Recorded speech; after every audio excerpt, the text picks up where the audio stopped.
Hello दोस्तों, कैसे हैं आप लोग। सो आई होप आपको पार्ट 1 अच्छा लगा होगा। So here is part 2 of chapter 2 functions of ecosystem. ठीक है, तो पहले हमने देख लिया पिरामिड्स के बारे में, ठीक है, फूड चेन के बारे में देख लिया, फूड वेब के बारे में देख लिया एंड इकोलॉजिकल पिरामिड्स के बारे में देख लिया, जिसमें इकोलॉजिकल पिरामिड्स में हमने pyramids of number, pyramids of biomass and pyramids of energy देखा था। ठीक है, pyramids of number and biomass के दो तरीके के पिरामिड होते हैं, अपराइट एंड इन्वर्टेड बोथ, जबकि एनर्जी का सिर्फ अपराइट ही होता है हमेशा। ठीक है, पिरामिड क्योंकि नीचे से ऊपर जाते हैं तब एनर्जी हमेशा डिक्रीज करती है। So I hope you are clear with that. हाँ, देन देख लेते हैं पॉल्यूटेंट्स एंड ट्रॉपिक लेवल। ठीक है, तो पॉल्यूटेंट्स एंड ट्रॉपिक लेवल का क्या देखना है कि भाई पॉल्यूटेंट्स के बारे में बताया है कौन से होते हैं, अब हमें तो पता ही है। ठीक है, अब जैसे इसमें इनिशियली बायोमैग्निफिकेशन के बारे में बताया है। ठीक है, इसमें एग्जांपल दिया है क्लोरीनेटेड हाइड्रोकार्बन्स का। ठीक है, जो क्लोरोफ्लोरोकार्बन्स, ठीक है, CFC HFC हाइड्रोफ्लोरोकार्बन्स, उनका एग्जाम्पल दिया है एज अ पॉल्यूटेंट्स। तो बायोमैग्निफिकेशन देख लेते हैं क्या होता है। ठीक है, दो तरीके की चीज़ें हैं, क्योंकि क्या होता है कि जो केमिकल्स होते हैं ये कंसनट्रेट हो जाते हैं, मतलब इकट्ठा हो जाते हैं एक ऑर्गेनिज्म में। ठीक है, अगर ऑर्गेनिज्म में कोई केमिकल इकट्ठा हो गया तो कि दिक्कत ही क्रिएट करेगा। ठीक है, हमारी body is a closed cavity, अगर उसमें कोई दिक्कत आएगी तो हर एक ऑर्गन इक्वली अफेक्टेड होगा। So this is the thing. जैसे अभी स्टाइरीन गैस था जो अभी लीक हुआ था विजैक में, तो वहाँ पे भी same situation, that is a chemical, अगर वो लोगों के अंदर जाएगा तो it will cause a havoc, that is the same thing. तो मूवमेंट ऑफ दीज पॉल्यूटेंट्स दो मेन प्रोसेस से होती है, one is bio accumulation and other is bio magnification. तो बायो एक्यूमुलेशन में क्या होता है, जो कि इस तरीके के पॉल्यूटेंट्स है, कौन से, CFC हो गया, HFC हो गया, ठीक है, मरकरी हो गया, मरकरी को Hg से रिप्रेजेंट करते हैं। ठीक है, DDT हो गया जो पेस्टिसाइड्स में यूज़ होता है, तो वो बायो एक्यूमुलेट करते हैं। एक्यूमुलेट मतलब इकट्ठा होना, बायो मतलब इन द बायोलॉजिकल साइकिल। तो ये बताता है कि how pollutants enter a food chain, किसी भी फूड चेन में कैसे एंटर करते हैं। अगर in bioaccumulation there is increase in concentration of pollutants. ठीक है, तो इंक्रीज कंसनट्रेशन होगा। मान लो जैसे पेड़ है, पेड़ की मान लो स्प्रे कर दिया किसी ने, वो ही स्प्रे किया हुआ खाना हमने खा लिया या हर्बीवोर्स ने खा लिया, और वो फिर हर्बीवोर्स किसी कार्निवोर्स ने खा लिया, तो सेम ऐसे एक्यूमुलेट होता रहता है। अब आगे देखेंगे कौन सी क्राइटेरिया होता है जिससे वो एक्यूमुलेट होता है, वो ज़्यादा इंपॉर्टेंट है, तब आपको ज़्यादा समझ आएगा। ये बायोमैग्निफिकेशन का डायग्राम है, इस पे हम बाद में आते हैं। ठीक है, बायोमैग्निफिकेशन देख लेते हैं। अब मैग्निफिकेशन का क्या मतलब होता है, लेंस क्या करता है, किसी चीज़ को मैग्नीफाई मतलब बड़ा करके दिखाता है। तो बायोमैग्निफिकेशन मीन्स वो बढ़ता रहता है एक लेवल के बाद। ठीक है, ये बताता है tendency of pollutants to concentrate, मतलब ज़्यादा से ज़्यादा इकट्ठा होने लगते हैं जैसे जैसे हम एक से ऊपर ज़्यादा ट्रॉपिक लेवल पे बढ़ते हैं। ठीक है, मान लो कि हम पहले हैं प्लांट्स के पास। ठीक है, प्लांट्स में मान लो वो 1 mg है, ठीक है, 1 माइक्रोग्राम है, मिलीग्राम है, तो उसमें 1 degree carnivore, 2 degree and 3 degree, तो यहाँ जाते जाते 1 की जगह ये 1.5 हो जाएगा, 2 डिग्री में 2 mg हो जाएगा, और 3 डिग्री में 3 mg हो जाएगा। तो ऐसे इंक्रीज करता रहता है। ठीक है, tendency of pollutant to concentrate. ठीक है, जैसे जैसे हम ट्रॉपिक लेवल पे बढ़ते रहते हैं। ठीक है, तो पॉल्यूटेंट बढ़ेगा, ठीक है, और फूड चेन में वो एंटर कर जाएगा। ठीक है, फूड चेन में एंटर करेगा, उसे बायो एक्यूमुलेशन कहते हैं। पर वो एक ऑर्गेनिज्म से दूसरे ऑर्गेनिज्म में जाएगा, उसे बायो मैग्निफिकेशन कहते हैं। तो these two differences must be clear to you. ठीक है, तो सबसे पहले पॉल्यूटेंट्स की क्या क्राइटेरिया होना चाहिए, सबसे पहले लॉन्ग लिव्ड होना चाहिए, ठीक है, मोबाइल होना चाहिए, सॉल्युबल इन फैट्स होना चाहिए एंड बायोलॉजिकली एक्टिव होना चाहिए। 4 क्राइटेरिया ये बहुत ज़रूरी है। ठीक है, शॉर्ट लिव्ड है, ठीक है, लॉन्ग लिव्ड क्यों होना चाहिए, अगर शॉर्ट लिव्ड है तो वो ईजिली मर जाएगा, ठीक है, मेटाबोलाइज हो जाएगा बॉडी में, नहीं वो नहीं होना चाहिए, लॉन्ग लिव होना चाहिए, मतलब डिग्रेड ही ना हो वो। ठीक है, जितना वो बॉडी में रहेगा तभी तो वो लॉन्ग स्टे करेगा, लॉन्ग स्टे करेगा तभी दूसरा ऑर्गेनिज्म उसे खाएगा तो उसे वो मिलेगा उस जगह पे, है ना। मोबाइल होगा मतलब एक ऑर्गेनिज्म से दूसरा ऑर्गेनिज्म में जाएगा तभी तो उसे बायोमैग्निफिकेशन कहेंगे, तो मोबाइल भी होना चाहिए। फैट्स में सॉल्युबल होना चाहिए, ये इंपॉर्टेंट है। एक होती हैं चीज़ें वाटर सॉल्युबल, जैसे विटामिन भी हम एक पढ़ते हैं वाटर सॉल्युबल, एक होते हैं फैट सॉल्युबल। ठीक है, फैट सॉल्युबल विटामिन्स। ठीक है, तो ये 2 तरीके के होते हैं। अगर कोई चीज़ फैट में डिजॉल्व है, फैट आपकी बॉडी में कहीं कहीं जगह पे लोकेटेड है, ठीक है, पेट के आसपास जहाँ पे भी आप मोटे हैं, या फिर विसरल ऑर्गन्स के अराउंड भी फैट होता है। वाटर का क्या, अगर कोई चीज़ वाटर में सॉल्युबल होगी तो वो यूरिन के थ्रू पास हो जाएगी। अगर कोई चीज़ फैट में सॉल्युबल होगी ना तो वो काफ़ी टाइम तक स्टोर रहती है। ठीक है, क्योंकि हमारे जो यूरिन के थ्रू जो फैट बॉडीज़ हैं वो नहीं निकलती होती है, लिपिड्स नहीं निकलते हैं। तो दिस इज़ द थिंग। फिर उसे बायोलॉजिकली एक्टिव होना चाहिए। ठीक है, बायोलॉजिकली एक्टिव होगा तभी तो वो और मतलब किसी में घुसेगा। ठीक है, अगर वो इतना ही ज़्यादा वो होगा, मतलब किसी उसमें घुस ही नहीं पाएगा किसी भी ट्रॉपिक लेवल पे, तो वो आगे ही जाके ट्रांसफ़र नहीं होगा। So this is the thing about biologically active thing. ठीक है।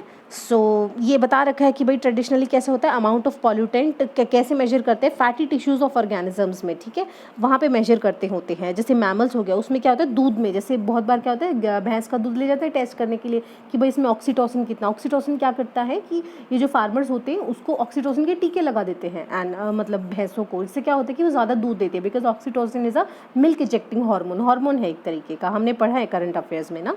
तो उससे क्या होता है कि वो ज़्यादा दूध देंगी, ठीक है, फिर वो दूध में भी तो ज़्यादा ऑक्सीटोसिन होगा, अगर वो कोई जना उसे पिएगा तो उसके अंदर भी वो हार्मोन चला जाएगा और वो उसी तरीके के सिम्टम्स प्रोड्यूस करने लगेगा। तो ये होता है दिक्कत। तो इसीलिए भैंसों वगैरह का दूध होता है, ये देखते हैं, ठीक है। तो ये वाली चीज़ है। अब मैं आपको डायग्राम दिखा देती हूँ, समझ जाओगे बायोमैग्निफिकेशन का, ठीक है। तो ये देखो, सबसे पहले है वाटर में, ठीक है, वाटर में है इनिशियली, फिर प्रोड्यूसर्स। अब ये वाटर मतलब एक पेड़ हो गया, ठीक है, वो वाटर है, नीचे ग्राउंड वाटर है, वहाँ से इसने रूट से पानी ले लिया, ठीक है, पर उसमें तो पेस्टिसाइड्स भी थे तो वो घुस गए उसमें गलती से, जैसे मान लो। तो इनिशियली मान लो 10,000 माइक्रोग्राम था, माइक्रोग्राम लेवल था उस पॉल्यूटेंट्स का। जैसे ही उसको जू प्लैंकटन ने खाया, भाई उसके जो फैट वाला एरिया वहाँ पे जाके वो अटक गया, ठीक है, तो वो बायोलॉजिकली एक्टिव था तो वो चला गया।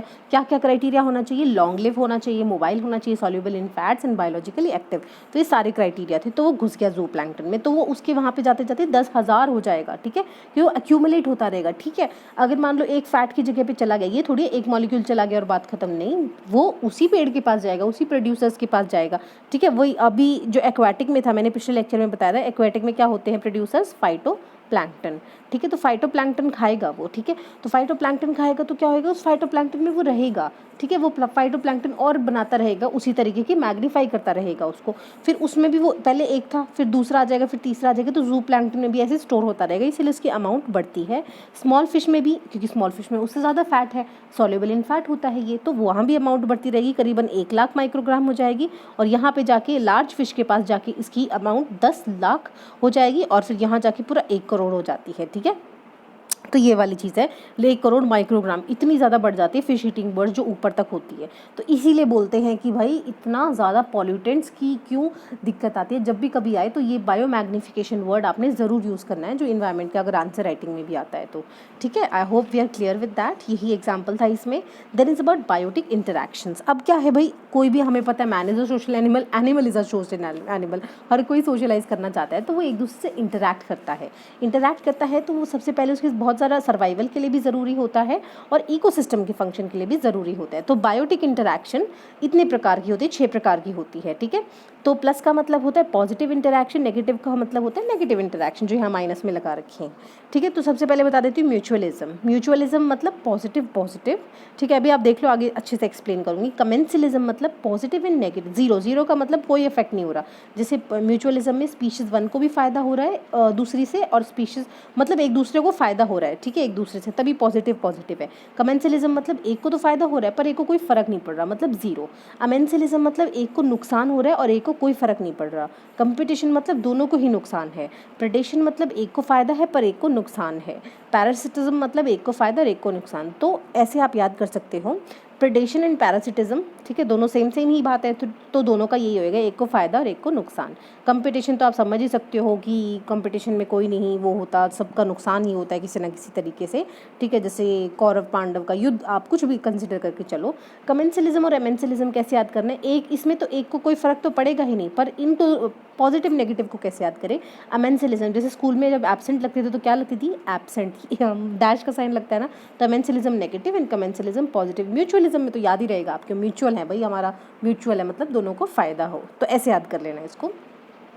तो म्यूचुअलिज्म में क्या होता है, दोनों स्पीशीज बेनिफिट करेंगी। जैसे पॉलिनेशन होता है, पॉलिनेशन में क्या होता है कि जो बी होती है, ठीक है, वो किसी न किसी फ्लावर पे बैठती है, ठीक है, ये फ्लावर पे बैठ गई, ठीक है, इसमें इसने फ्लावर का क्या किया, इससे तो उसने अपना नेक्टर सक कर लिया, इससे बी को फ़ायदा हो गया, बी को नेक्टर मिल गया, और इस फ्लावर का क्या होगा, एक दूसरे फ्लावर से इसको पॉलन ग्रेन ट्रांसफ़र हो गया, ठीक है। तो यहाँ से पॉलन ग्रेन ट्रांसफ़र हो गया, तो बी का भी फ़ायदा और प्लांट का भी फ़ायदा, तो फर्टिलाइजेशन हो गई यहाँ पे। दूसरा है कमेंसलिज्म। कमेंसलिज्म क्या पढ़ा था, एक को फ़ायदा और एक को कोई फ़र्क नहीं पड़ेगा, ठीक है। तो one species benefit, other is unaffected. जैसे cow dung provide shelter to dung beetles. Dung beetles क्या होती हैं, वो काउ डंग पे थोड़ा सा मतलब जो भी न्यूट्रिशन वगैरह उनको जो मिलता है वो ले लेती हैं वहाँ पे, ठीक है। तो डंग बी को तो फ़ायदा हो रहा है, पर काउ डंग को तो क्या है, वो जो वहाँ पड़ा है तो पड़ा है। काउ डंग मतलब गोबर समझते हैं ना, तो वो पड़ा है तो ही पड़ा ही है भाई, उसको कोई फ़र्क ही नहीं पड़ रहा है। एग्जैक्टली कंपटीशन मतलब दोनों को नुकसान, ठीक है। जैसे कि if two species eat the same food and अगर इनफ नहीं है तो क्या लड़ाई करेंगे, ठीक है। तो दोनों को ही शॉर्टेज ऑफ द फूड पड़ेगा और दोनों को नुकसान होगा। तो ये वाला कंपटीशन है। Predation and parasitism, one species को बेनिफिट और अदर को नुकसान, ठीक है। जैसे प्रिडेट कर रहा है कोई किसी को, जैसे कोई किसी को खा रहा है जो फूड चेन में नॉर्मली होता है, तो उसे सेम प्रिडेशन एंड पैरासिटिज्म कहते हैं। जिसको एक को जो खा रहा है उसको पॉजिटिव हो रही है और जो खाया जा रहा है वो उसका नुकसान है।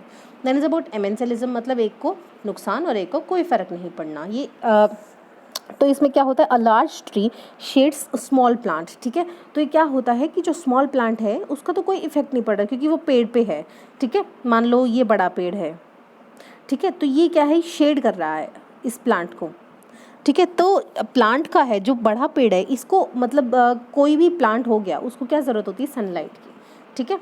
मान लो एक छोटा प्लांट है, यहाँ पे है, ये यहाँ पे सनलाइट है, यहीं आती है, ठीक है। ये ईस्ट डायरेक्शन यहाँ तक आते आते ढल जाता है सूरज, ठीक है। तो क्या होता है, ये इसे शेड कर रहा है, ठीक है। तो छोटे प्लांट को तो बड़े प्लांट को तो इससे कोई फ़र्क नहीं पड़ रहा, पर इसका छोटे प्लांट का क्या नुकसान हो रहा है, इसको सनलाइट नहीं मिल रही है, ग्रो नहीं हो पा रहा। तो एक का नुकसान और एक को ज़ीरो इफेक्ट, ठीक है। तो बड़े पेड़ को इस छोटे पेड़ की वजह से तो कोई फ़र्क नहीं पड़ रहा, पर जो छोटा पेड़ है उसको इस बड़े पेड़ का नेगेटिव इन्फ्लुएंस हो रहा है, तो इसे कहते हैं एमेंसिलिज्म।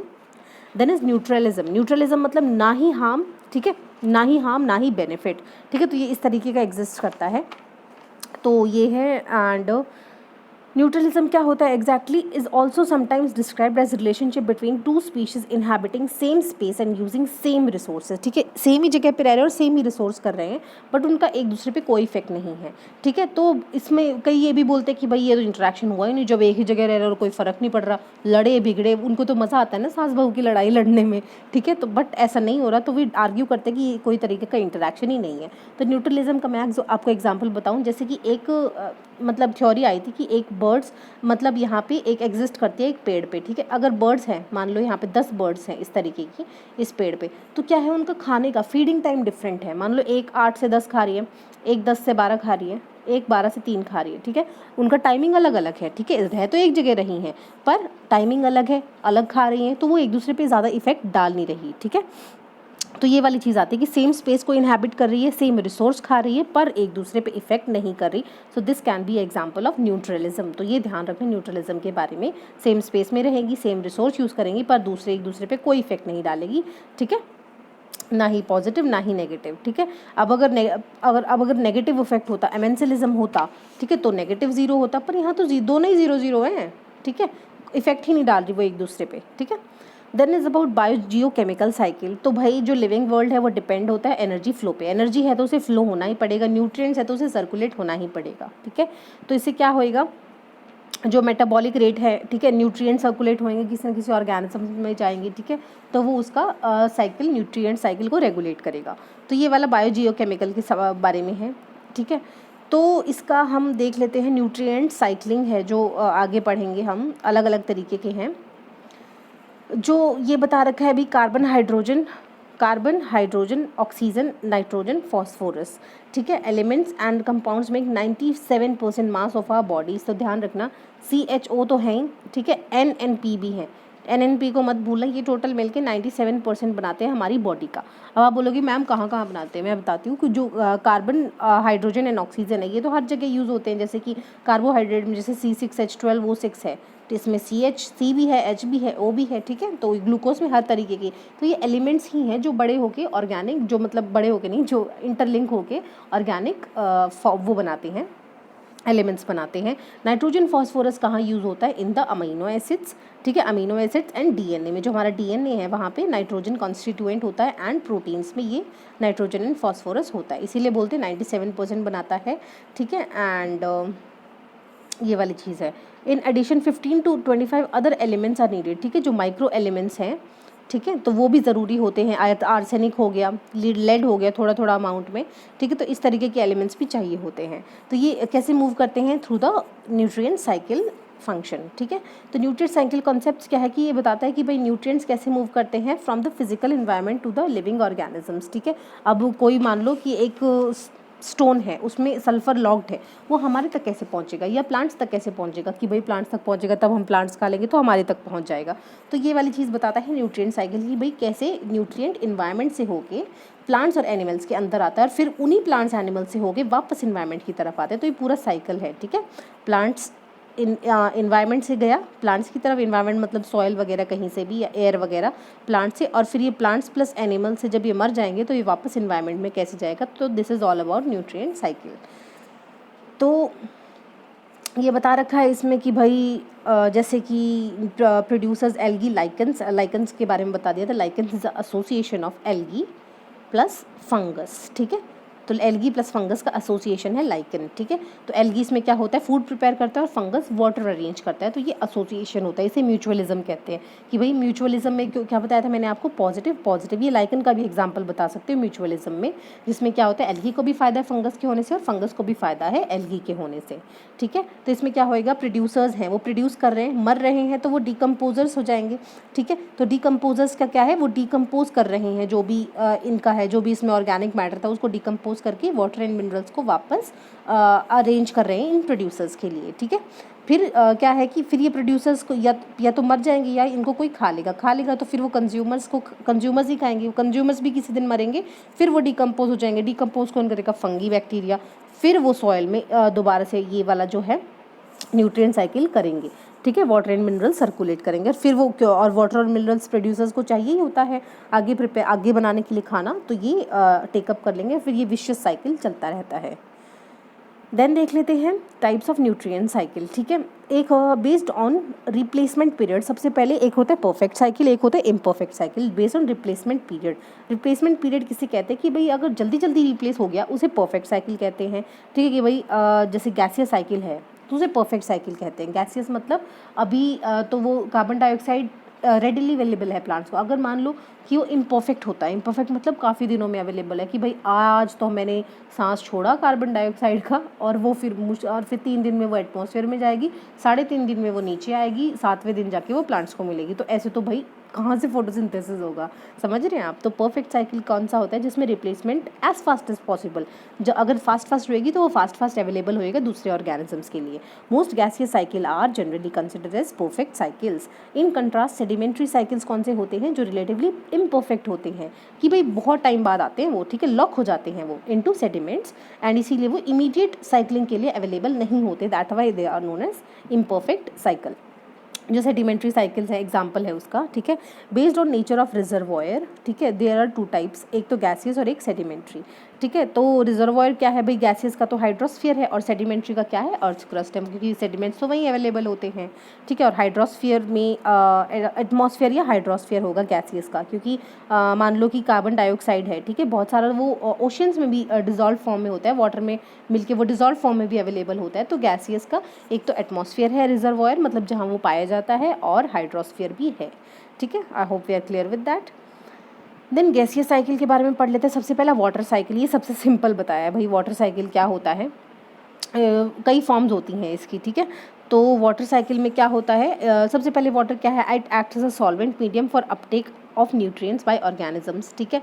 तो सॉल्वेंट का तरीके से काम करता है, किसी भी चीज़ को घोलने का काम करता है। कैसे मूव करता है from one reservoir to another, मान लो कि ग्लेशियर्स है, ग्लेशियर से लेके रिवर तक आना है तो कैसे आएगा, bye process of evaporation, transpiration. Transpiration का क्या मतलब होता है, जब प्लांट्स से पानी मतलब वो प्लांट्स अपना पानी मतलब सूरज को दे देते हैं, ठीक है, मतलब इवेपोरेट हो जाता है। नॉर्मल इवेपोरेशन क्या होता है कि एक पैन में पानी डाल दिया हमने, 100 डिग्री सेल्सियस पे पहुंच गया तो ये इवेपोरेट कर गया। अगर यही केस प्लांट्स के साथ हो तो उसे ट्रांसपिरेशन कहते हैं, ठीक है। Evaporation in plants is known as transpiration, ये लगा लो। कंडेंसेशन का मतलब ये पानी की भाप बन गई, अगर हमने इसके ऊपर कुछ लिड लग दी तो ये वेपर्स कुछ नीचे भी आएंगे, उसे कंडेंसेशन कहते हैं। प्रेसिपिटेशन मतलब बारिश का आना, डिपोजिशन मतलब डिपॉजिट होना, रन ऑफ मतलब पानी बहुत सारा एक जगह से दूसरी जगह मतलब स्पीड में वहाँ से निकल जाना, रन ऑफ कर जाना।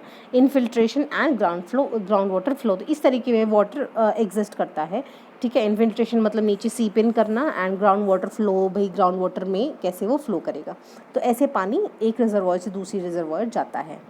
तो ये उसका पूरा फंडा बता रखा है, इतना डिटेल में जाने की ज़रूरत नहीं, बेसिक ही टर्मिनोलॉजी है। पेड़ हो गए, ठीक है, पेड़ से क्या होगा, प्रेसिपिटेशन है, मतलब बारिश हो रही है तो नीचे आया पेड़ों से पानी, ठीक है, पर पेड़ हैं कुछ तो इवेपोरेशन भी करेंगे जिसे ट्रांसपिरेशन बोला जाता है, ठीक है। तो और यहाँ से वाटर बॉडी से हो रहा है तो इसे इवेपोरेशन बोलेंगे। फिर परकोलेशन का मतलब क्या है कि इस रूट से यहाँ पे नॉर्मल पानी अवेलेबल हो गया वाटर बॉडीज़ के लिए, उसे परकोलेशन कहते हैं। फिर ये है कंडेंसेशन, जो क्लाउड्स है वहाँ से पानी नीचे नीचे की ओर आना, उसे कंडेंसेशन कह रहे हैं, जो मैं आपको एक्सप्लेन कर चुकी हूँ। तो this is water cycle. Then is about carbon cycle, ठीक है। It is the minor constituents as compare to oxygen and nitrogen. तो ये इस बात का क्या मतलब है कि भाई क्योंकि ऑक्सीजन क्या 28% होता है, ठीक है, एंड नाइट्रोजन क्या अप्रॉक्स 70% होता है इन द एटमॉस्फेयर। तो ये कार्बन बहुत ही माइनर कॉन्स्टिट्यूएंट है इन द एटमॉस्फेयर अगर खुले में देखा जाए, ठीक है। बट ये है कि without carbon dioxide life couldn't exist, क्योंकि हमें पता है 0.03% कार्बन डाइऑक्साइड होता है, ठीक है। तो बट उसके बिना पॉसिबल ही नहीं है, because it is vital for production of carbohydrates. बता चुकी हूँ C6H12O6 बहुत बार ग्लूकोज का फॉर्मूला है। कार्बोहाइड्रेट्स के बनने में कार्बन डाइऑक्साइड का बहुत बड़ा रोल है, ठीक है। DNA को भी बनने में मदद करता है, ठीक है। RNA वगैरह सब में ये जेनेटिक मटेरियल को मतलब एक जगह से दूसरी जगह ट्रांसफ़र करता है। तो ये है भाई कार्बन साइकिल, ठीक है। तो सबसे पहले क्या होता है, ऑर्गेनिक मैटर, ठीक है। तो सबसे पहले क्या होगा, रेस्पिरेशन। ये मतलब घोड़ा है कोई, इसने इंस्पायर किया, मतलब ऑक्सीजन इनटेक किया, पर एक्सहेल क्या करेगा ये CO2, ठीक है। CO2 इसने छोड़ दी सांस में, और ये CO2 किसके लिए अवेलेबल होएगी, फोटोसिंथेसिस के लिए, प्लांट्स के लिए, ठीक है। तो और ये क्या होएगा, ये इसको फूड एंड न्यूट्रिएंट्स प्रोवाइड करेगा, क्योंकि ये घोड़ा किसी दिन घास चढ़ते चढ़ते यहाँ तक भी आ जाएगा। फिर ये ऑर्गेनिक मैटर किसी दिन मर जाएगा तो ये डेड ऑर्गेनिक मैटर बन जाएगा। फिर जब इसका बायोडिग्रेडेशन एल्गी फंगस करेंगे तब वो इसमें से CO2 निकाल देंगे, ठीक है, वो अवेलेबल हो जाएगा। एंड फिर जो इसका वेस्ट मटेरियल होता है उससे भी CO2 एमिट होती है। तो this is all about carbon cycle. So I hope we are clear with that, ठीक है। तो कार्बन साइकिल का देख लो, यहाँ भी सेम लिखा है, कार्बन एटमॉस्फेयर में प्रेजेंट होता है mainly in the form of carbon dioxide, जिसे 0.03% फॉर्म में अवेलेबल है। And it is involve continuous exchange of carbon between atmosphere and organisms, ठीक है। तो रिलीज़ होता रहता है। And carbon from atmosphere moves to green plants, and वो फोटोसिंथेसिस की मदद से उसको अपना ग्लूकोज बना लेते हैं।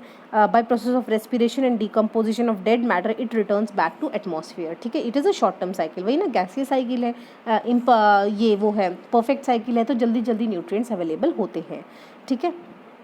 इसमें क्या होता है, it accumulates at undecompose matter in the peaty leaves. अगर वो अनडिकम्पोज मटेरियल की तरह, जैसे वो जिसे कहते हैं ना कार्बन लेयर्स में वो मतलब पीट जो कोल लिग्नाइट उसमें बन जाता है, पीट लेयर्स में अगर ये कार्बन स्टोर हो गया तो ये लॉक हो जाता है, ठीक है। लॉक हो गया तो ये अवेलेबल नहीं रहता है, ठीक है। तो ये इम्परफेक्ट साइकिल बन जाता है एट टाइम्स, ठीक है। Majorly it is a perfect cycle, कभी कभी ये बन जाता है। या अगर वो इनसॉल्युबल कार्बोनेट्स की फॉर्म में स्टोर हो गया इन द बॉटम सेडिमेंट्स, जो एक्वाटिक सिस्टम है कार्बोनेट्स की फॉर्म में कोरल्स में, तो भी वो वहाँ पे लॉक हो जाता है और बहुत ही टाइम बाद वो रिलीज़ होता है। तो ये न्यूट्रिएंट साइकिल में हिंड्रेंस होती हैं, ठीक है। तो वही बता रखे, carbon can remain buried for millions of years till geological movement में लिफ्ट, वही जो जियोलॉजिकल मूवमेंट हो गया, ठीक है। तो तब जाके वो निकलेंगे, कोई वोल्केनिक इरप्शन हो गया, वो मतलब नीचे का सॉइल ऊपर गया तो इसी तरीके से वो वापस रिजुविनेट होंगी। दीज रॉक में be expose to erosion reading there releasing carbon dioxide carbonates and bicarbonates into rivers and stream. तो this was all about carbon cycle. Then is about nitrogen cycle. Nitrogen cycle is a essential constituent of protein, मैंने बता चुकी हूँ, ठीक है। CHONP, ठीक है, ये हमारा 97% बनाते हैं। ये तीनों तो कहाँ होते हैं, DNA वगैरह हर जगह बेसिकली ऑर्गेनिक मैटर के लिए यूज़ होते हैं। नाइट्रोजन एंड फॉस्फोरस किस में, DNA प्लस प्रोटीन में यूज़ होते हैं, ठीक है। तो नाइट्रोजन क्या होता है, it contain 16% of the weight of all proteins, ठीक है। 16% अप्रॉक्स पाया जाता है सभी प्रोटीन्स में, ठीक है। तो नाइट्रोजन साइकिल का बहुत ध्यान से समझना, दिस इज़ वेरी इंपॉर्टेंट, ठीक है। सबसे पहले क्या होता है मैं आपको यहाँ बता देती हूँ, फिर हम पढ़ भी लेंगे इसको। पेड़ है ये नॉर्मली, ठीक है। तो इसके रूट्स में क्या होएगा, नाइट्रोजन फिक्सेशन वाले बैक्टीरियाज होंगे, ठीक है। तो ये बैक्टीरिया क्या करेंगे, फिक्स कर देंगे जो नाइट्रोजन है उसको रूट ऑफ द लेग्यूम्स में, उसमें फिक्स कर देंगे, ठीक है।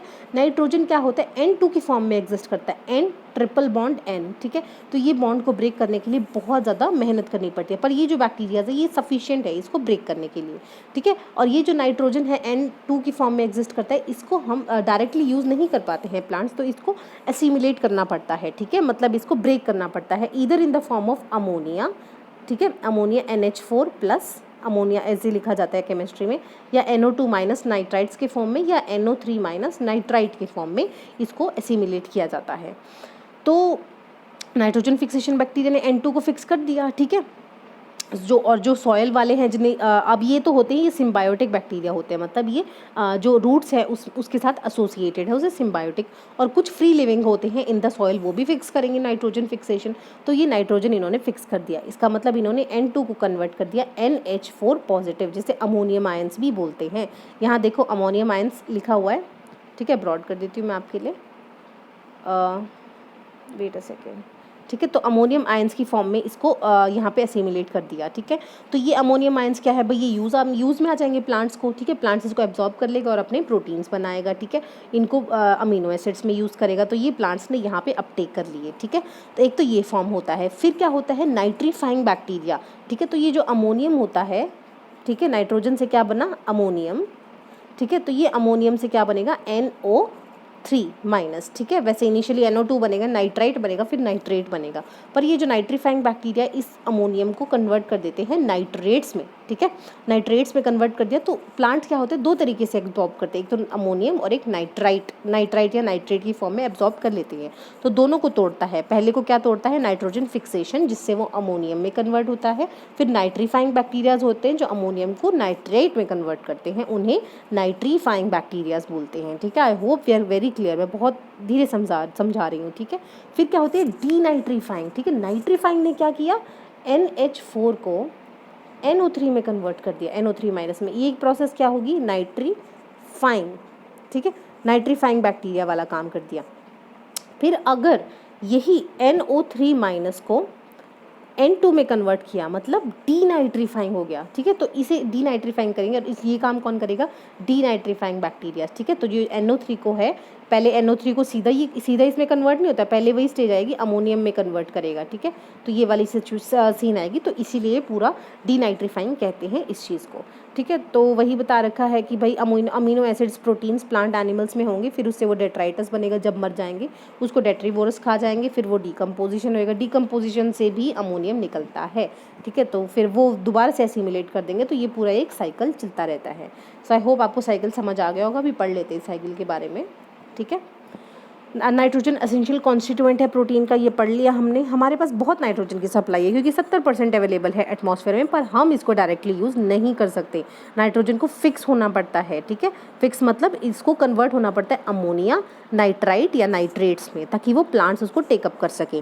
नाइट्रोजन फिक्सेशन 3 तरीके से हो सकती है। सबसे पहले माइक्रो ऑर्गेनिज्म से, जैसे बैक्टीरिया, जो मैंने बताया था रूट्स पे एग्जिस्ट करते हैं ना, प्लांट के रूट्स में जो फिक्स करते हैं, या फ्री लिविंग हो गए, ये रूट्स पे होते हैं, उसे तो सिम्बायोटिक बोलते हैं। और जो फ्री लिविंग होते हैं वो अलग होते हैं, फ्रीली पाए जाते हैं सॉइल में, और वो फिक्स कर देते हैं। फिर अब मैन यूजिंग इंडस्ट्रियल प्रोसेस, अगर फर्टिलाइजर्स फैक्ट्री है तो वो नाइट्रोजन को कन्वर्ट कर देते हैं, ठीक है, नाइट्रोजन को अमोनिया वगैरह में, to limit extent by the atmospheric phenomenon, जैसे थंडर एंड लाइटनिंग। क्या होता है, जब थंडर लाइटनिंग होती है तो ये N ट्रिपल बॉन्ड एंड है, अगर यहाँ पे थंडर लाइटनिंग होगी, इतनी तेज़ वो हो रही है, तो ये बॉन्ड को तोड़ देती है, और ये नाइट्रोजन अवेलेबल हो पाता है, ठीक है। नॉर्मली तो बैक्टीरियाज करते हैं, बट ये थंडर लाइटनिंग की वजह से भी ये अवेलेबल हो जाता है। तो ये 3 तरीके की प्रोसेस है जिससे नाइट्रोजन फिक्सेशन हो सकता है। नाइट्रोजन फिक्सेशन उसे ही कह रहे हैं कि भाई जो ये N ट्रिपल बॉन्ड N है, ये टूट के, ठीक है, ऐसे मतलब प्रोडक्ट्स में कन्वर्ट हो जाएगा, या तो अमोनिया हो गया या NO3 हो गया माइनस, जिससे ये अवेलेबल हो सके, ठीक है। That is some simple meaning of nitrogen fixation, ठीक है। तो amount of nitrogen fixed by man through industrial process, मतलब वो एक्सीड कर गया, क्योंकि हमें फर्टिलाइजर्स का बहुत ज़्यादा यूज़ करने लगे, इसीलिए जो बैलेंस ऑफ नाइट्रोजन है वो डिस्टर्ब हो गया, जिससे acid rain, eutrophication, harmful algal blooms आ गई। हम आगे पढ़ लेंगे यूट्रोफिकेशन, एल्गल ब्लूम्स क्या होते हैं, ठीक है। तो क्या होता है, वही बता रखा है कि जो सर्टेन माइक्रो ऑर्गेनिजम्स है वो नाइट्रोजन फिक्सेशन में हेल्प करते हैं, वो उनमें ये मतलब इनबिल्ट कैपेसिटी होती है। कुछ तो है जैसे फ्री लिविंग नाइट्रीफाइंग बैक्टीरिया, जैसे एजोटोबैक्टर, क्लोस्ट्रीडियम, ठीक है, याद रखना ये इंपॉर्टेंट है, ठीक है। हमने पहले भी करंट अफेयर्स में कवर किया है इनको, ठीक है। Then is about symbiotic nitrifying bacteria, इसका मतलब वो रूट्स के एसोसिएशन में रहते हैं, मैंने बताया था, ठीक है, जिनका नाम है राइजोबियम, ठीक है, राइजोबियम जिसका नाम है, एंड ब्लू ग्रीन एल्गी, ठीक है। तो ये एनाबीना और स्पाइरुलिना ये इनके नाम में जो बैक्टीरियाज एसोसिएट होते हैं। तो अमोनियम आयंस क्या है, they can be taken up directly. ठीक है, बोला जाता है कि जो नाइट्रोजन है वो तो डायरेक्टली नहीं ले सकते, पर अमोनिया को ले सकते हैं प्लांट्स, उनके पास ये कैपेसिटी है। अमोनिया को ले लिया उन्होंने तो फिर वो उसको ऑक्सीडाइज करेंगे। ठीक है, ऑक्सीडाइज करने का क्या मतलब होता है, हाइड्रोजन रिमूव करना, ऑक्सीजन ऐड करना। तो ऑक्सीडाइज के लिए ऐड किया तो पहले नाइट्राइट बना, फिर नाइट्रेट बनता है। ठीक है, तो ये वाला सीन है। तो क्या होता है, nitrosomonas bacteria promote transformation of ammonia into nitrite. जो ये वाला सीन होता है, ठीक है, ये वाला सीन होता है, इसको कौन सा बैक्टीरिया करवाता है, नाइट्रोसोमोनास। ठीक है, और फिर क्या होता है, nitrite is further transformed into nitrate by bacteria Nitrobacter. ये जो स्टेप कराते हैं इसको कौन सा बैक्टीरिया कराता है, नाइट्रोबैक्टर। ठीक है, अब इसको कैसे याद कर सकते हो आप, SB। ठीक है, कुछ भी SB, मैंने तो SB से याद किया था। ठीक है, तो SB कराता है काम। ठीक है, तो NH4 then NO2 then NO3। तो ये वाला SB, अब हमें SB से याद करना है। तो S कौन सा है यहाँ पे, नाइट्रो तो है ही, नाइट्रोसोमोनास। ठीक है, SBB क्या है, नाइट्रोबैक्टर।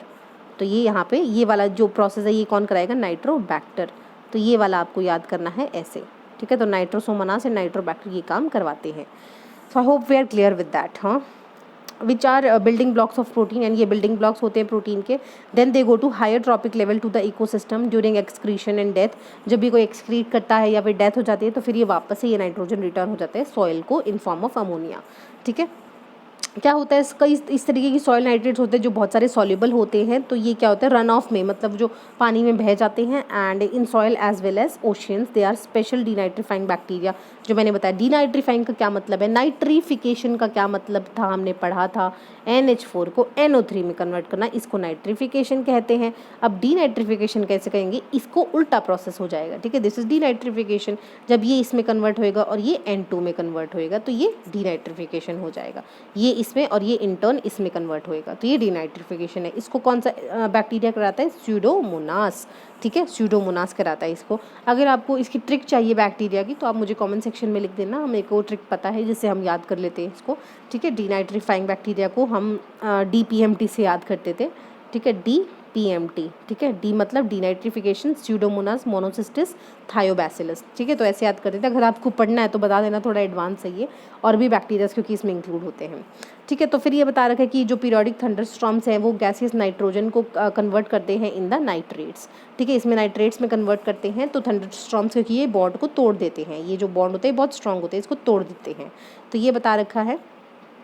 फिर अगर बॉन्ड को तोड़ दिया तो फिर वो प्रेसिपिटेशन, जब बारिश आएगी उसके थ्रू वो नीचे आ जाएगा नाइट्रोजन, एंड फिर वो हो जाएगा। ठीक है, तो हम पढ़ चुके माइक्रो ऑर्गेनिजम्स में कैसे फिक्स किया, इंडस्ट्रियल प्रोसेस कैसे फर्टिलाइजेशन से, फर्टिलाइजर्स को यूज़ करके नाइट्रोजन ज़्यादा हो गई है एटमॉस्फेयर में, and limited by the atmospheric phenomena. So I hope we are very clear with this. पूरा साइकिल है, मैंने बहुत कम समझाया है, मतलब कम तो नहीं, मतलब बहुत अच्छे से समझाया। अगर आपको नहीं समझ आया फिर भी बता देना, दोबारा से समझा देंगे। Then it's about sedimentary cycle. Gaseous पढ़ लिया, अब सेडिमेंट्री देख लेते हैं भाई। सेडिमेंट्री साइकिल में क्या है, फॉस्फोरस, कैल्शियम, मैग्नीशियम सर्कुलेट कैसे करते हैं, by the means of sedimentary cycle. ठीक है, वो कह रहे हैं ना हम तो गैस में एग्जिस्ट ही नहीं करते, हम तो अपना सेडिमेंट्री, हम तो अपना अलग सिस्टम करेंगे। ठीक है, ये sedimentary cycle is not that important, gaseous ज़्यादा इंपॉर्टेंट आता है, क्वेश्चन भी ज़्यादा उससे आते हैं अगर कभी आते हैं तो। ये क्या होता है, सेडिमेंट्री साइकिल है तो क्या होएगा भाई, इनिशियली जो सेडिमेंट्स है कहाँ से आएंगे, अर्थ क्रस्ट से आएंगे। ठीक है, वो पूरा स्टेनोस्फेयर वाला फंडा। ठीक है, तो ये क्या होएगा कि जो वोल्केनिक एक्टिविटीज़ हैं वहाँ से आएंगे, फिर उनका ट्रांसपोर्टेशन होएगा, फिर वो सारा अवेलेबल होते हैं। पहले पढ़ लेते फॉस्फोरस साइकिल के बारे में। तो फॉस्फोरस हो गया, सल्फर हो गए, सारे कहाँ एग्जिस्ट कर, फॉस्फोरस हो गया, सल्फर साइकिल हो गए, सारे कहाँ, फॉस्फोरस और सल्फर कहाँ, रॉक्स में एग्जिस्ट करते हैं। ठीक है, तो ये रॉक्स में एग्जिस्ट करे तो देख लो भाई, आपको डायग्राम में समझा देते हैं।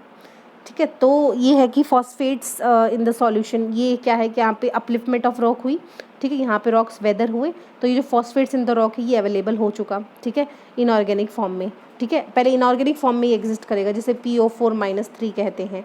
फिर ये क्या होएगा, ऑर्गेनिक फॉर्म में एग्जिस्ट करेगा अगर जब उसको प्लांट्स अपटेक करें, क्योंकि प्लांट्स का याद रखना कोई भी फॉर्म को इनऑर्गेनिक फॉर्म में ही लेते हैं, फिर वो अपने अंदर एसिमिलेट करके उसको ऑर्गेनिक फॉर्म में बनाते हैं। ठीक है, तो ये जो फिर ऑर्गेनिक में को पहले ये इनऑर्गेनिक में एग्जिस्ट करेगा रॉक से टूट के, फिर इसको प्लांट किस में, ऑर्गेनिक में बना देंगे।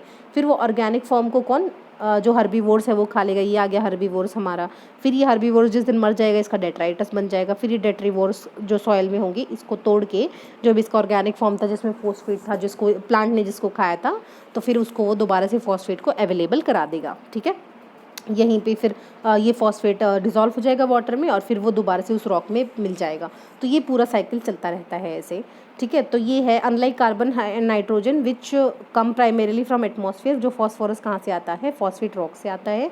साइकिल में कैसे एंटर करेगा? Through erosion and mining activities. ठीक है, तो इसीलिए क्या होता है कि माइनिंग एक्टिविटी से आता है। Main cause of excessive rooted and floating microscopic plants in lakes. ठीक है, क्योंकि जो क्या है कि इरोजन से आता है। तो जो इरोजन से अगर मान लो जो लेयर ऑफ रॉक्स है नीचे ऑफ द पॉन्ड, अगर वहाँ पे फॉस्फेट की ज़्यादा प्रेजेंस है तो फॉस्फेट क्या इनऑर्गेनिक फॉर्म में ज़्यादा होएगा, तो ये ज़्यादा प्लांट्स की ग्रोथ कराएगा, फैसिलिटेट। इसीलिए जहाँ पे ज़्यादा मिलता है ना, तो वहाँ पे फ्री फ्लोटिंग माइक्रोस्कोपिक प्लांट्स होते हैं इस तरीके के पॉन्ड में। तो ये फॉस्फोरस साइकिल में ये बताना चाह रहे हैं। तो मेन स्टोरेज ऑफ फॉस्फोरस क्या है भाई? Earth crust. ठीक है, on land phosphorus is usually formed in form of phosphates. Phosphates का क्या फॉर्मूला होता है? PO4-3 की फॉर्म में मिलता है। In the process of weathering and erosion phosphates enter reverse. ठीक है, वेदरिंग होगा, ठीक है, तब ये एंटर कर जाएगा रिवर्स में। ठीक है, डाइल्यूटेड फॉर्म में है। ठीक है, ओशियंस में आ गया तो phosphorus accumulate on continental shelfs. ठीक है, अब कॉन्टिनेंटल शेल्फ के बारे में पढ़ा ही होगा आपने। ये अगर मान लो सी आ गया तो इस तरीके का लैंड है, तो यहाँ पे जब ये ख़त्म होता है तो ये जब सिंक इन करता है तो इसे कॉन्टिनेंटल शेल्फ कहते हैं। ठीक है, यहाँ पे ज़्यादा पाया जाता है in form of insoluble deposits. ठीक है, जब ज़्यादा साल हो जाते हैं और ये प्लेट राइज करती है फ्रॉम द सी फ्लोर, तब ये अवेलेबल हो पाता है फॉस्फेट। ठीक है, तो ये बता रहा है सारा फॉस्फेट के बारे में। Then is about sulphur cycle. Sulphur reservoir कहाँ मिलता है? ये भी भाई वहीं मिलता है, रॉक्स में मिलता है, या फिर ऑर्गेनिक फॉर्म में कहाँ मिलता है? कोल, ऑयल एंड पीट में। इनऑर्गेनिक फॉर्म में कहाँ मिलता है? पायराइट एंड सल्फर रॉक में। ठीक है, इनऑर्गेनिक फॉर्म में रॉक में मिलेगा, बट ऑर्गेनिक फॉर्म में पीट, लिग्नाइट। ठीक है, जो ऑर्गेनिक फॉर्म है ग्रेफाइट में, इस तरीके के यहाँ पे मिलता है। ठीक है, it is released by weathering of rocks. Weathering होगी जब रिलीज होएगा, रन ऑफ होएगा, डिकम्पोजिशन होएगा ऑर्गेनिक मैटर का, क्योंकि ये कोल की फॉर्म में एग्जिस्ट करता है। अगर इसका डिकम्पोजिशन होएगा तब जाके रिलीज होगा ना सल्फर। ठीक है, तो ये यहाँ एग्जिस्ट करता है। Sulphur cycle is mostly sedimentary except 2 compound. जो हाइड्रोजन सल्फाइड है एंड सल्फर डाइऑक्साइड है, ये गैसियस कंपोनेंट में आते हैं। ठीक है, तो ये वैसे तो नॉर्मली इसका सेडिमेंट्री साइकिल है, बट इन दोनों का जो सल्फर डाइऑक्साइड है इनका गैसियस साइकिल है। तभी तो हमने देखते हैं कि जो ये एसिड रेन है इसमें nitrogen dioxide and sulphur dioxide इसके कंपोनेंट्स होते हैं, या फिर व्हीकुलर एमिशन में यही दोनों एमिट होते हैं ज़्यादा। फिर ये क्या है, पूरे हाइड्रोलॉजिकल साइकिल में एंटर कर जाते हैं और फिर वो एसिड रेन कराते हैं एंड वो सारी दिक्कतें क्रिएट करते हैं। तो सल्फर एंटर करेगा एटमॉस्फेयर का फ्रॉम सेवरल सोर्सेज, जो भी वॉल्केनिक एरप्शन वगैरह हैं, फॉसिल फ्यूल्स का कंजप्शन है। ठीक है, तो ये सारा बता रखा है। फिर ये बता रखा है कि अगर जो हाइड्रोजन सल्फाइड है उसका क्या था? गैसियस साइकिल है। तो हाइड्रोजन सल्फाइड क्या होएगा? ऑक्सीडाइज हो जाएगा इनटू सल्फर डाइऑक्साइड। ऑक्सीडाइज का मतलब हाइड्रोजन को रिमूव करना और ऑक्सीजन को ऐड करना, इट इज़ ऑक्सीडेशन। तो atmospheric sulphur dioxide is carried back to earth. ठीक है, जैसे मैंने बताया कि इसको फिर ये कैरिड बैक टू अर्थ हो जाएगी। ठीक है, ये ऑक्सीडाइज होकर ऊपर चला जाएगा, फिर ये दोबारा प्रेसिपिटेशन से नीचे आएगा अलॉन्ग विद NO2, और ये दोनों मिलके एसिड रेन बनाते हैं। ठीक है, बहुत शैतान है ये इस तरीके का। ठीक है, तो ये देख लो, सल्फर डाइऑक्साइड एमिट करता है सल्फेट्स इन एटमॉस्फेयर, और ये वेट डिपोजिशन कराता है। ठीक है, तो ये इन दोनों का क्या है भाई? गैसियस साइकिल एग्जिस्ट करता है। बाकियों का जो सल्फेट्स इन सॉइल है, तो ये सारे सॉइल में भी एग्जिस्ट करता है इनका। ठीक है, तो सॉइल में भी इनका पूरा साइकिल चलता रहता है ऑर्गेनिक डिपोजिशन का। ठीक है, देन इज अबाउट वही बता रखा है इसने, sulphur bound in living organisms carried back to soil to the bottom of ponds and lakes and seas through excretion and decomposition. वही बात है, देखो हर साइकिल में इनिशियली वो सर्कुलेट होता रहेगा, रॉक से पानी में चला गया, पानी से फिर किसी मतलब बंदे ने खा लिया, मतलब हार्बीवोर्स हो गया, कार्निवोर्स हो गया, उसने खा लिया या पी लिया, फिर वो मर जाएगा, उसका डेट्राइटस बन जाएगा, फिर वो दोबारा से वो मर जाएगा तो डिकम्पोज हो जाएगा, डिकम्पोज होकर फिर वो दोबारा से अवेलेबल हो जाएगा। This is the same Ram कहानी इन एवरी साइकिल। ठीक है, तो ये वाली चीज़ है। There is about ecological succession. Succession का क्या मतलब होता है कि भाई डायरेक्शनल चेंज इन वेजिटेशन। ठीक है, एक चेंज होना इन द मतलब according to the ecological time scale, कि भाई इनिशियली वहाँ पे कोई एक कम्युनिटी जब दूसरी कम्युनिटी को रिप्लेस करती है, जब तक एक स्टेबल कम्युनिटी नहीं आ जाती, या मेच्योर कम्युनिटी, या फिर जिसे क्लाइमेक्स कम्युनिटी कहते हैं, तब तक उसे इकोलॉजिकल सक्सेशन कहते हैं। भाई यहाँ सक्सेशन चल रहा है। ठीक है, जिससे एक रिलेटिवली स्टेबल क्लाइमेक्स कम्युनिटी आ जाएगी। जैसे कि देखो एग्जाम्पल, ठीक है, ये एनुअल प्लांट्स हैं, ठीक है, प्लांट्स पहले छोटे प्लांट्स हैं, फिर भाई पेरिनियल प्लांट्स आ गए, फिर छोटे छोटे श्रब्स होने लग गए, फिर सॉफ्टवुड ट्रीज आने लगे, पाइन वगैरह, फिर हार्डवुड ट्रीज, मतलब ये सक्सेशन चल रहा है, ठीक है, जब तक ये स्टेबल कम्युनिटी, स्टेबल का मतलब ऐसी कम्युनिटी जो डिजास्टर्स है उनसे रिजिलियंट हो, ठीक है, अच्छी मतलब स्टेबल कम्युनिटी है, ताकतवर है, दूसरे जो वहाँ का फ्लोरा फोना है उसको वो मतलब अपने उनकी नीड्स पूरी कर पा रही है, ठीक है। अब ये 4 घास की पत्तियाँ क्या किसकी नीड पूरी करेंगे एक हार्डवुड ट्रीज के कंपैरिजन में। तो जब तक ये नहीं आ जाती उसको सारे प्रोसेस को इकोलॉजिकल सक्सेशन कहते हैं, जब तक एक स्टेबल कम्युनिटी नहीं आ जाती। सॉरी, अब इसका देख लेते हैं आगे कौन सा है। तो इसकी क्या फॉर्म्स होती हैं, primary succession and secondary succession, ठीक है। तो first plan to colonise an area is known as pioneer community. तो सबसे पहले कौन आया भाई, पायनियर, ठीक है, वास्को डी गामा पायनियर, ठीक है, पायनियर आए, ठीक है। तो फाइनल स्टेज ऑफ सक्सेशन जिसको क्या कहते हैं, क्लाइमेक्स। तो पायनियर से क्लाइमेक्स तक जाना है और इसके बीच के जो सारे जो वो हैं स्टेजेस उसे सक्सेशन कहते हैं, ठीक है। तो ये सक्सेशन आ गया, ठीक है।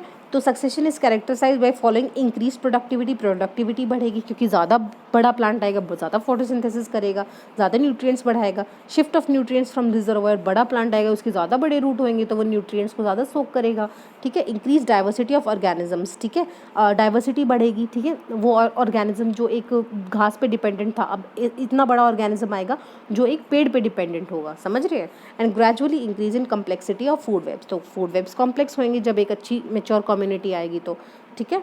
तो प्राइमरी सक्सेशन क्या होता है कि भाई न्यू साइट सबसे पहले किसी ने कॉलोनाइज की है by few hardy pioneer species, जैसे माइक्रोब्स हो गया, लाइकन्स हो गया, लाइकन्स पता है एल्गी और फंगस का म्यूचुअलिज्म एसोसिएशन, ठीक है।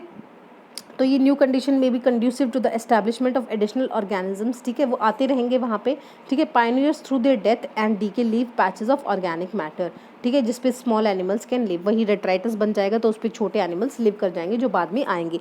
इनिशियली तो पायनियर आएगा और फिर वो उनके अवशेषों पे वो बढ़ते रहेंगे, ठीक है। Organic matter produced by this Pioneer species produce organic acids, this is important.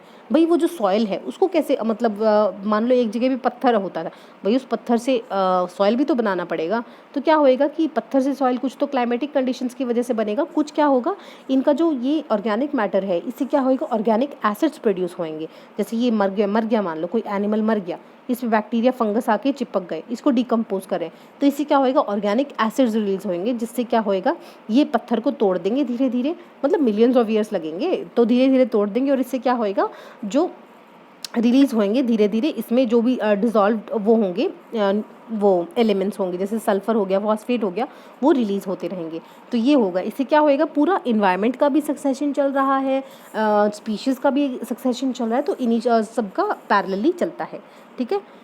तो ऑर्गेनिक डेब्री कहाँ एक्यूमुलेट हो जाता है, पॉकेट्स में ऑफ एंड फिर वो प्रोवाइड करते हैं सॉइल को in which seeds can become lodged and grow, ठीक है। अब धीरे धीरे तोड़ते रहेंगे, बाद में मान लो कोई चिड़िया आ गई, वो यहाँ पे कोई सीड फेंक के चली गई, यहाँ पे छोटा सा प्लांट उग गया, ठीक है। तो वही पत्थर टूटा तभी तो प्लांट बना ना, फिर क्या है धीरे धीरे ज़्यादा पत्थर टूट गए, ये प्लांट के रूट्स इतने मजबूत हो गए, इसने सारा पत्थर तोड़ दिया, फिर और प्लांट्स आ गए, तो ऐसे चीज़ें ग्रो होती हैं, ठीक है। As the community of organisms continue to develop they become more diverse and competition बढ़ता रहता है।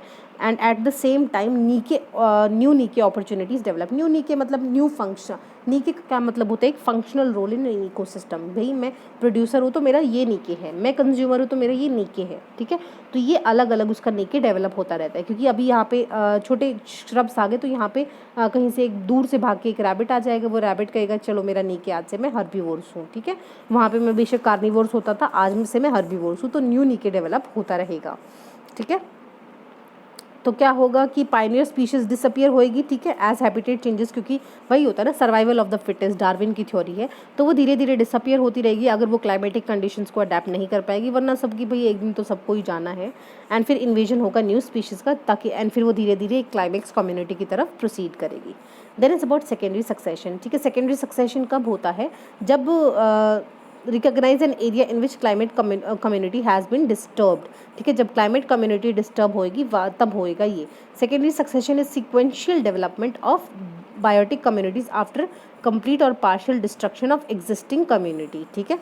अ मेच्योर और intermediate community may be destroyed, ठीक है, जो इंटरमीडिएट कम्युनिटी है जब वो डिस्ट्रॉय हो जाएगी, मान लो फ्लड से, ड्रॉट से, कुछ भी हुआ, ठीक है, मान लो बेचारा इतने दिनों से एक छोटा पेड़ आया, फिर बड़ा पेड़ आया, ठीक है, इतनी मुश्किल से सक्सेशन हुआ, एक बहुत बड़ा पेड़ आया, किसी दिन आ गई, अभी हमारा साइक्लोन अम्फान आ रहा है, मान लो अम्फान ने तोड़ दिया इसको, बोलेगा ओ शिट अब तो टूट गया, अब मैं क्या करूँ, नहीं, अब तेरे पास एक सॉल्यूशन है, तेरा होगा सेकेंडरी सक्सेशन, ठीक है। ऐसा सक्सेशन ऐसी जगह पे होगा क्योंकि वहाँ पे पहले एग्जिस्ट करती थी चीज़ें, पर अभी दोबारा से वो चीज़ें ख़त्म हो गई, इसीलिए दोबारा से जो सक्सेशन होगा उसे सेकेंडरी सक्सेशन कहेंगे। वही सेम फंडा क्या होता है green field and brown field investment में, ठीक है, जो हमारा इकोनॉमी का कंसेप्ट है green field and brown field concept में। ग्रीन फील्ड में वही होता है जैसे नई चीज़ पे आप इन्वेस्ट कर रहे हो, बिल्कुल नया एरिया है, ठीक है। ब्राउन फील्ड में क्या होता है, एग्जिस्टिंग इंफ्रास्ट्रक्चर को ज़्यादा डेवलप करें, that is known as brown field investment. Same है secondary succession and primary succession, ठीक है। Abandoned farmland is first invaded by hardy species, ठीक है, जैसे फार्मलैंड है वो अबेंडन कर दिया, कोई वहाँ पे रहता था मान लो, ठीक है, वो चला गया, तो वहाँ पे अगर इन्वेड करेगा, ठीक है, तो वो सेकेंडरी सक्सेशन कहलाएगा क्योंकि वहाँ पे पहले भी चीज़ें एग्जिस्ट करती थी, ठीक है। And differences between primary and secondary succession है, secondary succession start on a well developed soil, ठीक है, तो सॉइल की दिक्कत नहीं आती उसको तो बस जगह घेरनी है, ठीक है। तो सॉइल इनिशियली कौन बना के गया होता है, प्राइमरी सक्सेशन वाले, ठीक है। तो सेकेंडरी सक्सेशन रिलेटिवली फास्टर हो गया क्योंकि उसको ज़्यादा हिंड्रेंस नहीं होंगी, एंड प्राइमरी सक्सेशन को सालों साल मिलियंस ऑफ ईयर्स लगेंगे, ठीक है। तभी तो कहते हैं कि एक 1 इंच ऑफ सॉइल को भी बनने में बहुत, आई थिंक समथिंग लाइक 10,000 और समथिंग लाइक दैट इतने ईयर्स चाहिए होते हैं, और हम आजकल उस मिट्टी की कीमत नहीं समझते, ठीक है। तो वो मिट्टी बहुत मुश्किल से बनी है, इसीलिए कहते हैं क्लाइमेट सेव करो, एनवायरनमेंट सेव करो, क्योंकि ये बहुत मुश्किल से बनती है। और ये जो प्राइमरी सक्सेशन है इसको सेकेंडरी के बाद नहीं चीज़ें पॉसिबल हो पाएंगी। Then is about autogenic and allogenic succession, ठीक है। when succession is brought by living inhabitants of the community itself, living वाले इनहेबिटेंट्स ने ले दी तो वो ऑटोजेनिक सक्सेशन होगा। जैसे किसी जगह पे प्लांट आ गया, वही जो ग्रासेस वाला एग्जांपल है, तो वो छोटी घास बनी, फिर बड़ी घास, फिर छोटा पेड़, फिर बड़ा पेड़, तो ये लिविंग और इनहेबिटेंट्स हैं जो ये इसको सक्सेशन को करा रहे हैं, दैट इज़ ऑटोजेनिक। फिर दूसरा है एलोजेनिक सक्सेशन, इसका मतलब कि जो आउटसाइडर्स फोर्स है, जैसे वॉल्केनिक इरप्शन हो रहा है, ठीक है, वॉल्केनिक इरप्शन हो रहा है, पहले वहाँ पे कुछ नहीं था, पर वॉल्केनिक इरप्शन के होने से वहाँ पे ज़्यादा सेडिमेंट्स आए, वो रॉक्स फट गया बीच में से, ठीक है, तो वो धीरे धीरे इरोजन होता रहा, फिर जाके वो वहाँ पे सॉइल में बन गया, मतलब इतना ज़्यादा सक्सेशन हुआ वहाँ पे, तो उसे क्या कहते हैं, एलोजेनिक सक्सेशन, ठीक है। तो ऑटोजेनिक क्या होता है, लिविंग इनहेबिटेंट्स की वजह से हुआ succession. Then allogenic is due to external forces, जैसे जो भी नेचुरल फोर्सेज हैं उनकी वजह से हुआ है। फिर है तरीके की ऑटोट्रॉपिक एंड हेटेरोट्रॉपिक, ठीक है। ऑटोट्रॉपिक में क्या होएगा कि जो इनिशियल सक्सेशन है वहाँ पे ग्रीन प्लांट्स की अमाउंट ज़्यादा है, ठीक है, और हेटेरोट्रॉपिक सक्सेशन में जहाँ पे हेटेरोट्रॉप्स की क्वांटिटी ज़्यादा है, ये सिंपल फंडा है, ठीक है। एंड ये बताया गया है कि जो सक्सेशन है जो एक मिड ऑफ द कॉन्टिनेंट, मान लो हमारा एशिया है, उसके बीच के जो कॉन्टिनेंट है वहाँ पे ज़्यादा होगी सक्सेशन, ठीक है, क्योंकि जो सीड्स वगैरह है यहाँ पे मच फास्टर रीच करेंगे। मान लो आप यहाँ पे मिडल में अगर यहाँ पे सी है भाई, ये तो कॉन्टीन्यूसली इरोड होता रहेगा, ठीक है। स्टेबल कम्युनिटी का मतलब स्टेबल सर्कमस्टांसेस नहीं मिलेंगे उसको सक्सेशन होने के लिए, पर ये जो बीच में है यहाँ पे ज़्यादा उसको सर्कमस्टांसेस मिलेंगे, ठीक है। And different series would reach much faster establishing ultimately result in climax community, ठीक है। तो मैं आपको एक चीज़ बताना चाहती थी यहाँ पे, स्टेबल कम्युनिटी जो सक्सेशन होता है उसको सीरीज़ कहते हैं, ठीक है, SERES, ठीक है, तो SERES कहते हैं। एंड हाँ, ये देखो यहाँ लिखा है फर्स्ट प्लांट जो कहीं पे भी होता है उसे पायनियर कम्युनिटी कहते हैं। फाइनल स्टेज क्या है, क्लाइमेक्स, जो स्टेज लीडिंग द क्लाइमेक्स है, मतलब ये पायनियर और क्लाइमेक्स के बीच की स्टेजेस हैं, इनको सक्सेशनल स्टेजेस या सीरीज़ कहते हैं, SERES, ठीक है। SER नेटफ्लिक्स वाली सीरीज़ नहीं, SERES वाली, ठीक है, तो इसको सीरीज़ कहते हैं। तो यही फंडा बताना था मुझे आपको, और ये हो गया हमारा सेकंड चैप्टर भी कंप्लीट। फिर थर्ड चैप्टर स्टार्ट करेंगे हमारा टेरेस्ट्रियल इकोसिस्टम। आई होप आपको लेक्चर्स अच्छे लग रहे होंगे। Do give a thumbs up and please do comment below, ताकि मुझे भी मोटिवेशन मिले न्यू वीडियोस बनाने की। Thank you so much for watching and good bye.